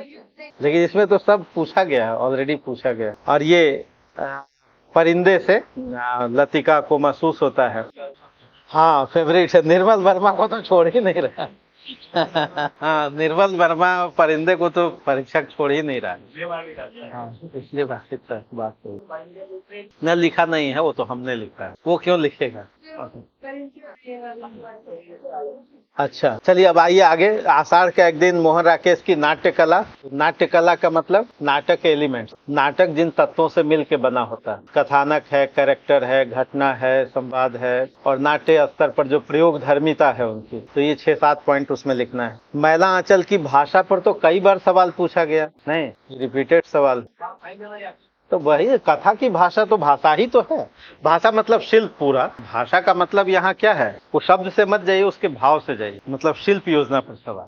यशपाल की विचारधारा, मार्क्सवादी, चारवाक दर्शन, भौतिकतावादी दर्शन जो मार्क्स से व्यक्त होता है। गोदान के कथा विधान, पूरा ही गोदान लिख देना है, नहीं पूंजीवाद, सामंतवाद, कृषक जीवन, नगर जीवन, भारत दुर्दशा का रेलिवेंस क्या है, तो सामाजिक प्रासंगिकता, आर्थिक, धार्मिक प्रासंगिकता सब लिखिए उसमें। स्कंद गुप्त के आधार पर राष्ट्रीय चेतना पूछा गया सवाल। परिंदे कहानी, श्रद्धा भक्ति निबंध और टूटना कहानी, तो आसान है, इसमें गद्य में से कोई मतलब नहीं है, यानी सेकंड पेपर आपका बिल्कुल ही आसान। अब आइए जरा फर्स्ट पेपर, जिसकी चिंता में से आप पढ़ के समझ लेते हैं। फर्स्ट पेपर में आपको लग रहा था कि थोड़ी चिंता है इसमें, है ना। सेकंड पेपर में तो कोई चिंता नहीं। सेकंड पेपर मतलब समझिए कि 80% आपका रिपीटेड सवाल था, हूबहू रिपीटेड। मतलब ये नहीं कि कुछ नयापन। अब आइए फर्स्ट पेपर में, अभ्रंश अवहट लिख सकते थे, आसान था। खड़ी बोली हिंदी का ग्रामर, केवल ग्रामर में सावधानी ये बरतनी है कि कुछ साहित्यिक उदाहरण देते हुए ग्रामर लिखिए। खड़ी बोली हिंदी की व्याकरणिक विशेषताएं लिखना है ना, मानकीकरण नहीं लिखना, ग्रामर लिखना है। हाँ व्याकरण का देखिए 4 पार्ट होता है, ध्वनि रचना, रूप रचना, शब्द रचना और वाक्य रचना, यही 4 पार्ट है ना, तो इसको लिखना है। हिंदी का तत्सम संदर्भित मानकीकरण, कि तत्सम से रिलेटेड जो मानकीकरण, हिंदी के जो शब्द भंडार है, तत्सम, तद्भव, देशज, तत्सम में क्या दिक्कत आ रही है, वो राष्ट्रभाषा का जो कंसेप्ट है और हिंदी, ठीक है। एक आप कह रहे थे आल्हा गायन, आल्हा गायन पे दिक्कत थी, तो आल्हा गायन में आप जानते हैं कि परमाल रासो से संबंधित है, जगनिक ने लिखा है ना। और आल्हा कब गाया जाता है, आप तो बता रहे थे कि आल्हा हम गाते भी है, कब गाया जाता है बताइए, आप जान रही हैं आल्हा कब।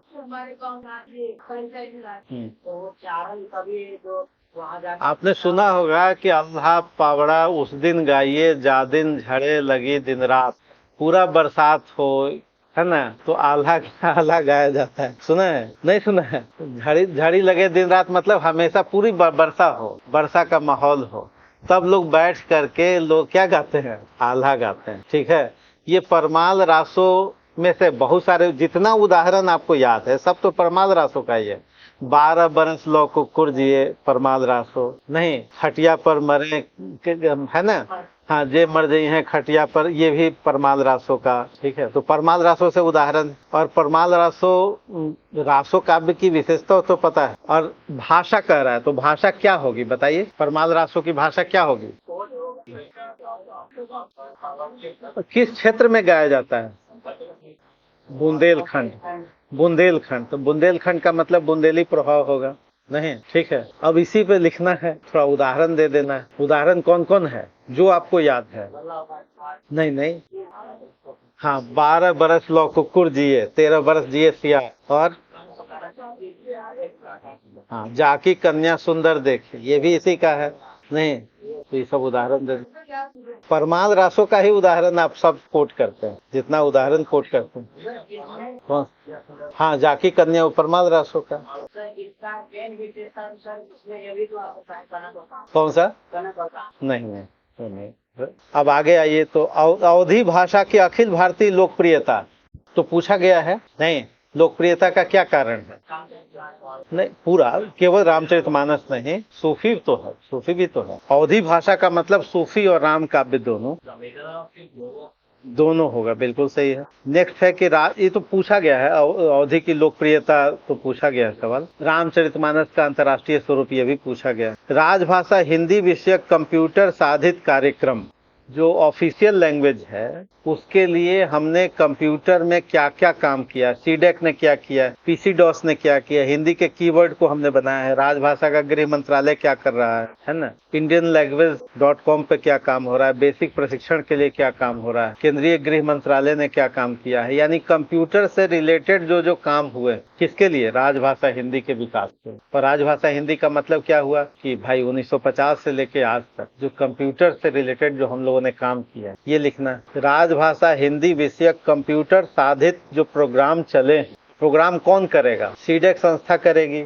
गृह मंत्रालय करेगा, केंद्रीय हिंदी निदेशालय करेगा, भारत सरकार के कार्यक्रम होंगे, कुछ आईआईटी ने कुछ प्रोग्राम चलाए, तो ये सब लिखना। हिंदी भाषा के मानकीकरण के संदर्भ में लिपि प्रयोग, तो लिपि वाला जो है, जो वाद विवाद है, उस पर बात करनी। ये तो है, ये तो सामान्य सा सवाल। सिद्धनाथ साहित्य की शब्दावली संपदा, इसका क्या मतलब है? संपदा मतलब एसेट, शब्द। सिद्धों का शब्द क्या है?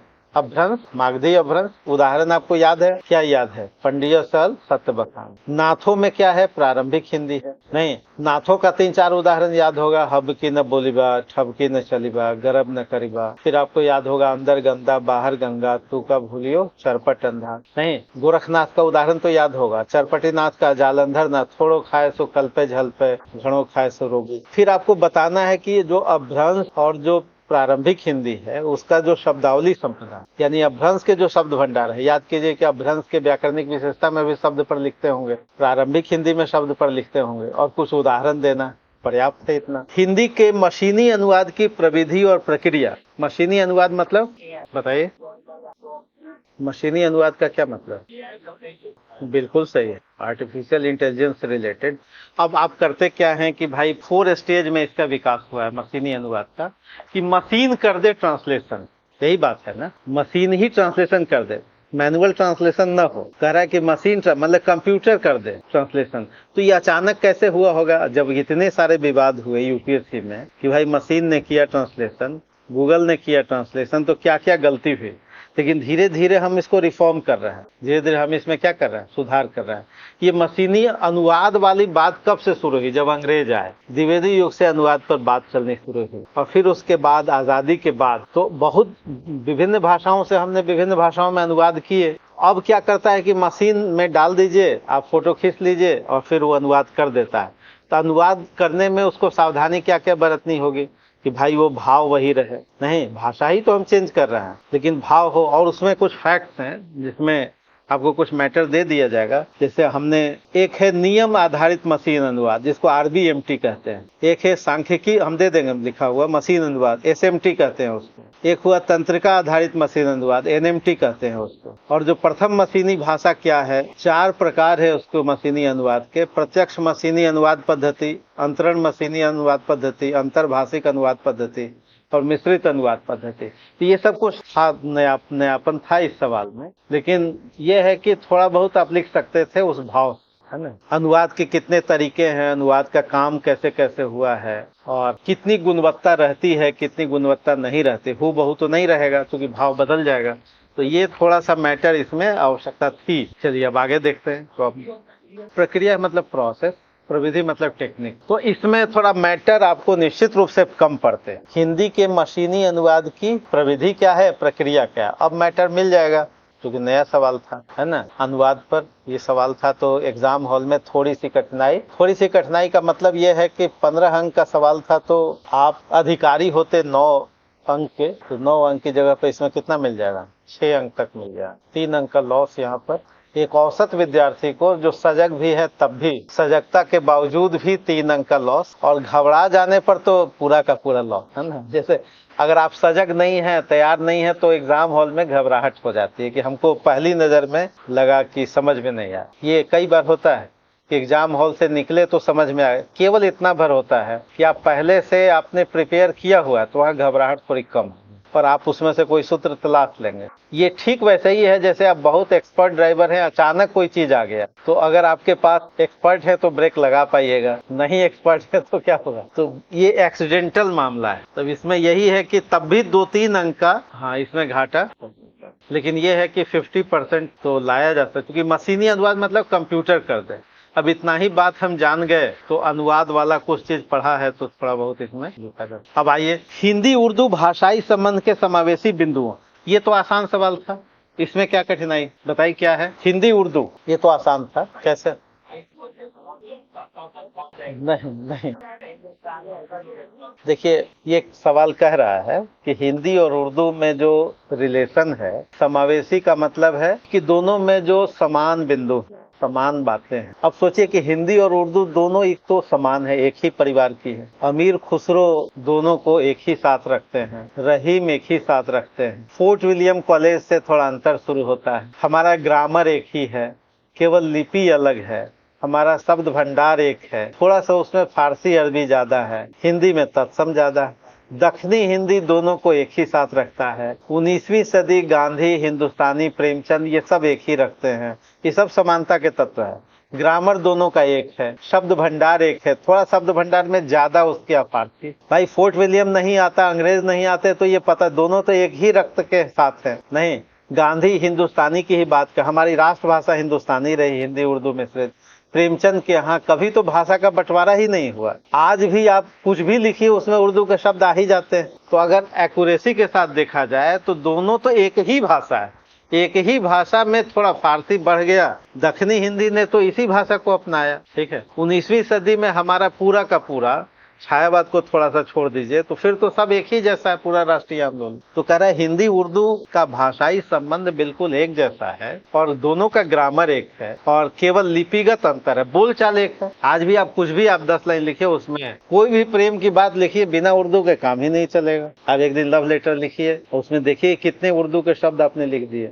तो ये कह रहा है कि दोनों में 1-2 लाइन थोड़ी असमानता लिख दीजिए, नाम अलग है, और शब्द भंडार में फारसी में एक ज्यादा है, एक में तत्सम शब्द ज्यादा, बाकी तो कोई अंतर ही नहीं, केवल रूप का अंतर है, नाम का अंतर, यही लिखना। हाँ, इसको थोड़ा सा लिखना है, फोर्ट विलियम कॉलेज के अंग्रेजों की चाल को फिर हम लोग एक करने की बात करते रहे, और लिखना है कि कैसे दोनों का ग्रामर एक है, लिपिगत केवल अंतर। तो आसान सवाल था ये, इसमें तो कोई दिक्कत नहीं थी। केवल एक थोड़ी सी दिक्कत, हिंदी के मशीनी अनुवाद में 1-2 अंक का घाटा वहां होता। भारतेंदु मंडल, राष्ट्रभाषा हिंदी आसान था। भाषा और बोली का आर्टिफिशियल डिफरेंस है, हिंदी के भाषाई सातत्य के चिन्हों को बताइए। हिंदी का जो कंटिन्यूअस प्रोसेस है इसको बताना। भाषा और बोली का तो आर्टिफिशियल डिवीजन, मतलब कोई वैसे हम लोग विभाजन करते हैं, अंतर बताते हैं, लेकिन दोनों तो एक ही है कि अलग अलग। बोली और भाषा क्या है, अलग अलग है या एक है? कोई अंतर नहीं भाई। एक फूल हमने देखा, कली देखा, फिर फूल बन गया। कब फूल बना पता है? नहीं बना। एक बच्चा है, वो बड़ा हो गया, वो बच्चे से पूछे कि तुम कब बड़ा हुए, वही बोली है। बोली भाषा बन गई, कब बन गई भाषा? हम वो कहते हैं जी स्थानीय है, ग्रामर अभी इनिशियल फेज में है, क्षेत्रीय है तो बोली है।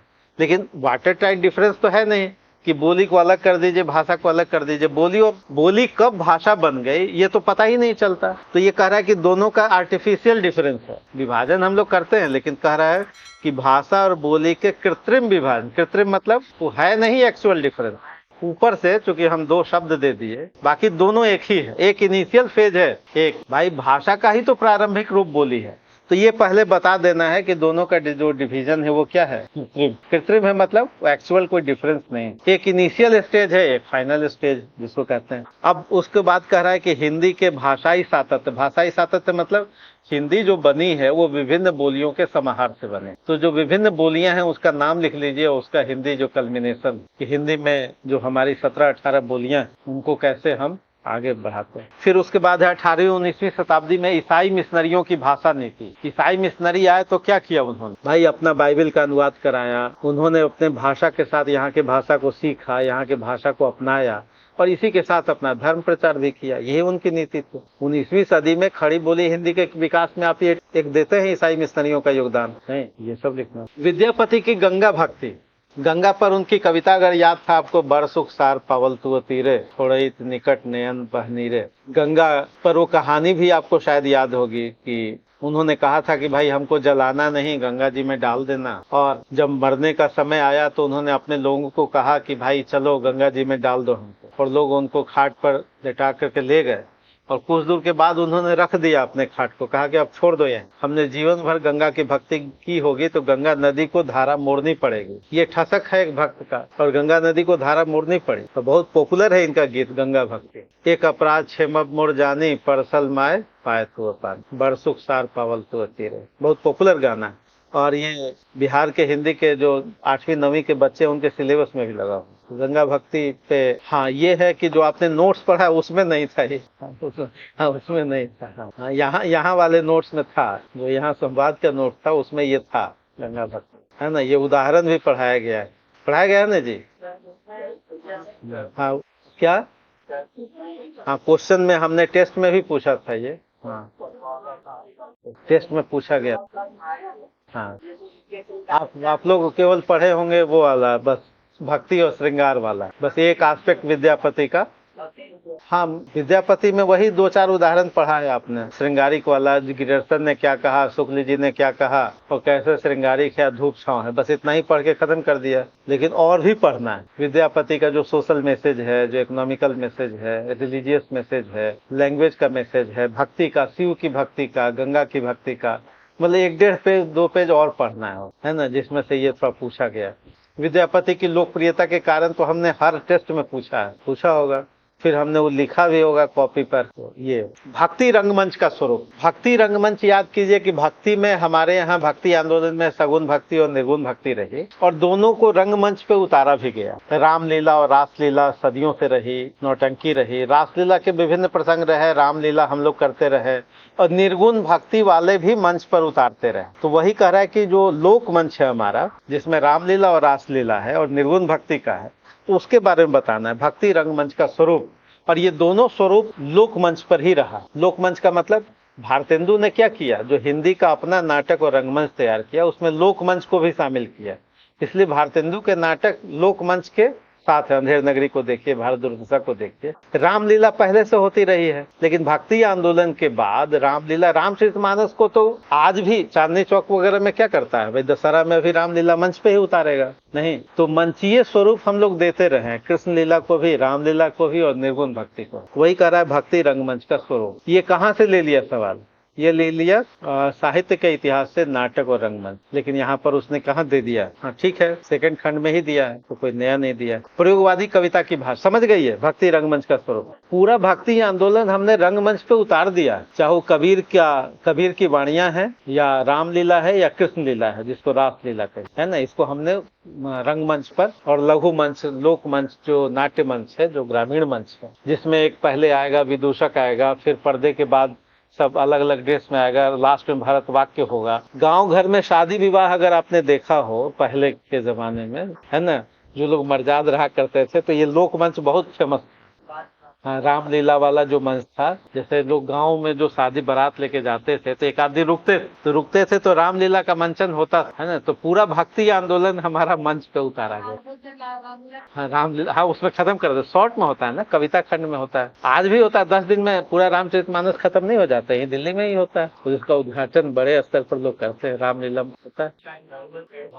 एक आध लाइन कर सकते हैं, लेकिन ये टोटल लोक मंच वाला हिस्सा है। आगे आइए, कृष्ण भक्त मुस्लिम कवियों में। हाँ बिल्कुल सही था कि ये सवाल नोट्स के बियॉन्ड था, लेकिन जो कृष्ण भक्त जो मुस्लिम कवि हैं, कवित्री हैं, हाँ उसमें 2-3 नाम हैं, जैसे अब मिल जाएगा लेकिन उस समय नोट्स में नहीं था। ताज बेगम बहुत पॉपुलर नाम है, ताज बेगम पंजाब की हैं, एक दो हम आपको सुना भी दे रहे हैं। लालचंद है, लालेश्वरी हैं, अलारिफा हैं। ताज बेगम लिख रही कृष्ण पर। मीरा को तो बहुत आसान था कि भाई सवर्ण घर की थी, और ये जो पंजाब की और मुस्लिम घर की थी, लिखते क्या है देखिए, नंद के कुमार कुर्बान तेरी सूरत पे, हूँ तो मुगलानी हिंदुआनी हो रहूंगी मैं। हैं तो हम मुगल की, लेकिन हम क्या बन के रहेंगे, हिंदू बन के रहें। और कृष्ण पर लिखती रही। फिर वो लिखती हैं कि कहत है ताज कृष्ण सो पैज कर, वृंदावन छोड़ अब कितहू न जाऊंगी, बांदी बनूंगी महारानी राधा जो की, तुर्कनी बहाय नाम गोपिका कहाऊंगी। ये सब इनकी कृष्ण भक्ति करते हुए। फिर वो लिखते हैं कि सुनो दिल जानी मेरे दिल की कहानी, तुम ही हाथ बिकानी बदनामी भी सहूंगी मैं,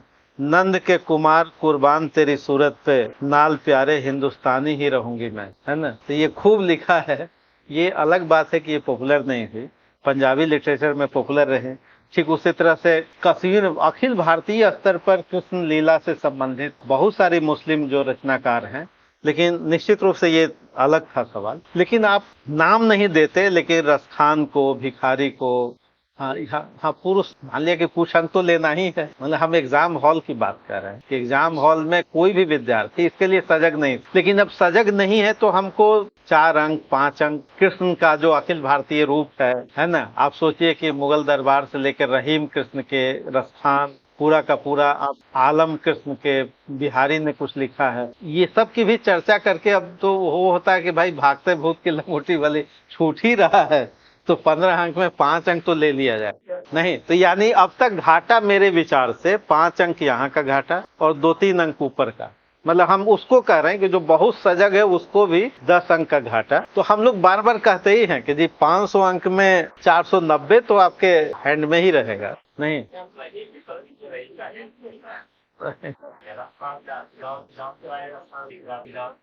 हम मतलब वैसे ही कुछ करके, चूंकि अब मैटर आ जाएगा इस पे, है ना। तो बाकी तो सब ठीक है। रेखा चित्र संस्मरण बनारसी दास चतुर्वेदी पहले भी पूछा गया है। एक और कोई सवाल इसमें बताइए, कोई जो नयापन हो सवाल का। 5 का, हाँ हाँ, तो ये तो खैर अच्छा। तो रामविलास शर्मा प्रगतिवादी मार्क्सवादी चिंतक, तो पहले तो उनका पॉइंट दे दीजिए कि आखिर क्या सोचते हैं प्रगतिवादी चिंतन में, फिर रामविलास शर्मा जी की किताबें कौन सी हैं, है ना। तो ये तो आसान सवाल है, आसान सवाल है। मतलब अब तक जो नया सवाल सा था वो है, एक तो मशीनी अनुवाद पर थोड़ी दिक्कत आती और कृष्ण भक्त मुस्लिम कवियों पर आती, बाकी कोई वैसा नहीं था। और कोई सवाल जो आपको लग रहा हो कि 8वां का कब बताइए कि इसमें क्या लिखेंगे आप। हाँ। है आसान सवाल, लेकिन जो पूछने का तरीका है इसका वो नयापन। इसको लिखा था, छोड़ दे। भक्त कविता में देखिए ये आसान सवाल था। एक तो भारत बोध का मतलब है, ये नया शब्द क्वाइन इधर हो रहा है ना, भारतीय ज्ञान परंपरा और भारत बोध, मतलब इस सरकार का ये सब नया शब्द दिया हुआ है। मतलब इधर जो नई एजुकेशन पॉलिसी जो आई है ना, उसमें ये नए शब्द क्वाइन हुए हैं। मोदी जी की एक बात है कि वो नए शब्द देते हैं, एब्रिविएटेड, तो बड़े 2-4 शब्द, उसी में से ये शब्द उभरा। तो भारत बोध का मतलब है, और ये भक्ति आंदोलन से जोड़ा गया, पहले भी ये शब्द थे लेकिन अब तो भारत बोध का मतलब है, एक तो ऑल इंडिया लेवल पर जो भक्ति आंदोलन, इसको लिखना है। दूसरा, भारत को संपूर्णता में एक पॉलिटिकल बोध, एक कल्चरल बोध, एक भाषाई बोध, एक सामाजिक बोध, एक धार्मिक बोध, तो ये पॉइंट बना के लिखना है ना। भारत बोध का मतलब क्या है कि अखिल भारतीय स्तर पर पूरा भारतवर्ष एक इकाई है, एक यूनिट, और भक्ति आंदोलन ने इस यूनिटी को कैसे प्रोग्रेस दिया। तो भक्ति आंदोलन का सामाजिक संदर्भ, भक्ति आंदोलन का सांस्कृतिक संदर्भ, भक्ति आंदोलन का अखिल भारतीय स्वरूप, भक्ति आंदोलन का भाषाई संदर्भ, तो ये इस तरह से भारत बोध का मतलब क्या हुआ कि कंप्लीट भारत एक पिक्चर के रूप, और भक्ति आंदोलन का जो विचार, तो बात वही लिखनी थी लेकिन थोड़ा शब्द थोड़ा नया सा था, तो बाकी तो सब वैसे ही है, पुराने शब्द। हाँ देखिए, निर्मल वर्मा की कहानी, एक कहानी आपके कोर्स में लगी, परिंदे लगी हुई है ना, और परिंदे जब आप पढ़ेंगे या निर्मल वर्मा की कोई भी कहानी, लेकिन एक कहानी तो है ही कोर्स में, तो उसमें उन्होंने स्मृतियों पर ही ज्यादा बल दिया। जैसे जो डॉक्टर हुबर्ट है, लतिका है ना, ये सब या तो बीमारी से ग्रसित हैं, अकेलापन है, तनाव है और स्मृतियों में जी रहे हैं। ये सब पूरी कहानी स्मृतियों में, तो वही कह रहा है कि निर्मल वर्मा की कहानियों में स्मृतियों को ही केंद्र में रखा गया है, और स्मृतियों के बहाने वो पुराने दिनों में लौटते हैं, और पुराने दिनों में लौट करके वो बताने की कोशिश करते हैं कि जो हताशा है, कुंठा है, अकेलापन है, तनाव है ना, और पूरी की पूरी कहानी का कैनवास, इनका जो आधार है वो याद करके पीछे का, अतीत का। तो आप कम से कम, आपके कोर्स में परिंदे था तो परिंदे से उदाहरण देके कर, परिंदे का पूरा ही कथा विन्यास किस पर है, पूरी कहानी स्मृतियों पर आधारित, और ये इनकी सभी कहानियों में उसी को बताना क्या। लेकिन पहले भी एग्जाम में पूछा गया, उनका संस्मरण साहित्य। बनारसी दास चतुर्वेदी हमारे राज्यसभा के एमपी भी रहे, यूपी के थे, फिरोजाबाद के। इनके कई संस्मरण है, हमारे आराध्य है, फिजी द्वीप में मेरे 21 वर्ष, 22 वर्ष बाद, है ना, ये सब सत्यनारायण की जीवनी, ये सब इनके संस्मरण। हाँ तो चूंकि आ गया तो रेखा चित्र और संस्मरण में अंतर तो आपको पता ही है, ये तो आसान सवाल। हाँ, हिंदी में ललित निबंध साहित्य की विकास यात्रा, तो ललित निबंध बताना है। और विवेकी राय जी भोजपुरी भाषा के थे, हिंदी भोजपुरी, और जो गांवी जो अंदाज है, इनकी कुछ रचनाएं नोट करना है तो कर सकते हैं। उठ जाग मुसाफिर ललित निबंध है इसका, किसानों का देश ललित निबंध है, गाँवों की दुनिया, त्रिधारा, फिर बैतलवा डार पर, गवई गंध गुलाब, आम रास्ता नहीं, ये सब इनके ललित निबंध बहुत लिखा है। विद्या निवास मिश्र की परंपरा में आते हैं, और ग्रामीण अंदाज इनका रहता है। विवेकी राय का 1924 से 2016 इनका जीवन काल है, गाजीपुर के रहने वाले। तो अब ये सब मैटर आ जाएंगे तो हम लोग तैयारी करेंगे। और कोई सवाल? क्वेश्चन नंबर बताइए। रासलीला की अखिल भारतीय व्याप्ति को स्पष्ट करते हुए इसके पाठ और प्रदर्शन पद्धति पर बात कीजिए। रासलीला समझ रहे हैं? रासलीला क्या ऑल इंडिया लेवल पर है। अब तो जाने ही गए कि भाई पंजाब में भी है, कश्मीर में भी है ना। तो रासलीला की ज्यादा पॉपुलर।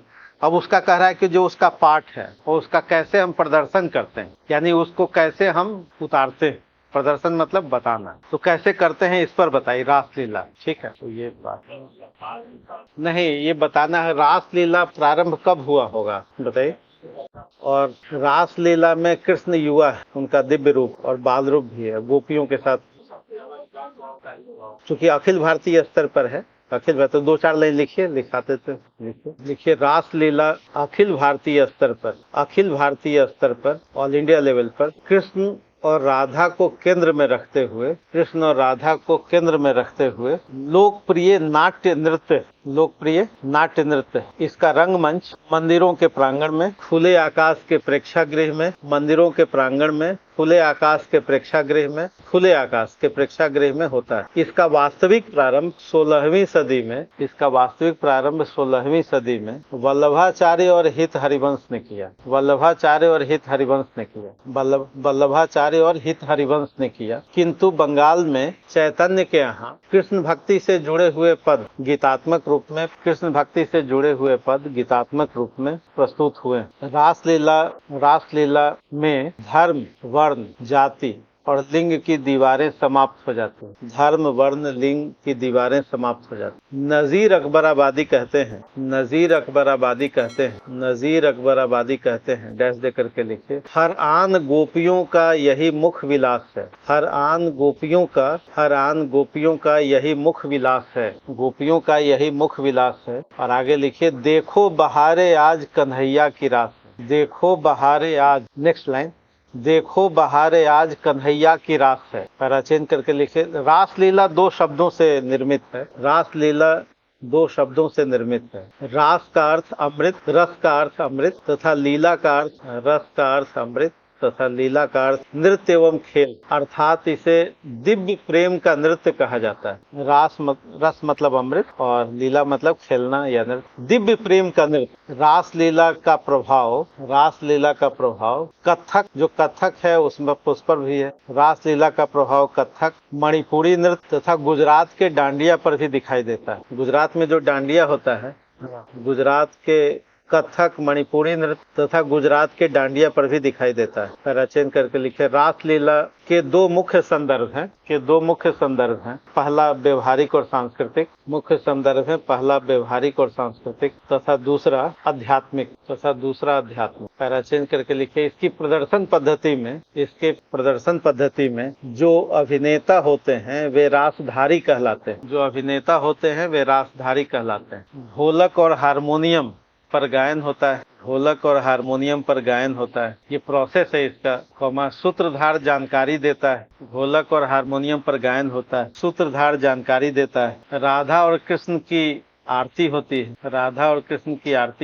तथा अंत में भरत वाक्य के रूप में मंगल कामना, भरत वाक्य मतलब जो लास्ट, भरत वाक्य के रूप में मंगल कामना भी। कृष्ण का श्रृंगार सूक्ष्म रूप में तथा गोपियों का श्रृंगार अधिक होता है। कृष्ण का श्रृंगार सूक्ष्म रूप में तथा गोपियों का श्रृंगार अधिक होता है। मान्यता है कि निधि वन में आज भी हर रात, निधि वन में कहाँ पर, हाँ बिल्कुल सही, निधि वन में आज भी हर रात कृष्ण गोपियों के साथ रास रचाते हैं। आज भी ये मान्यता है, निधि वन में आज भी हर रात कृष्ण गोपियों के साथ रास रचाते हैं। इस नृत्य के केंद्र में बांसुरी भी। कृष्ण के दो रूप युवा और बाल केंद्र में होता है। कृष्ण के दो रूप युवा और बाल, तो यही सब कुछ लिखना था प्रदर्शन पद्धति। और तो हर साल की भांति इस बार भी 10-15 अंक जो है, मतलब आपके हैंड में था 480 तक का, ये 480 अंक तक आपके क्या था, जिस पर आप कर सकते थे कंट्रोल। हाँ बताइए। हाँ तो ये सब मंगल स्तुति भी होते हैं। हाँ बिल्कुल, सूत्रधार वही ना करता है, पहले वो बता देगा कि क्या क्या होगा, फिर लास्ट में आरती भी होगी, जनता भी आरती लेती है, वाक्य भी होता है।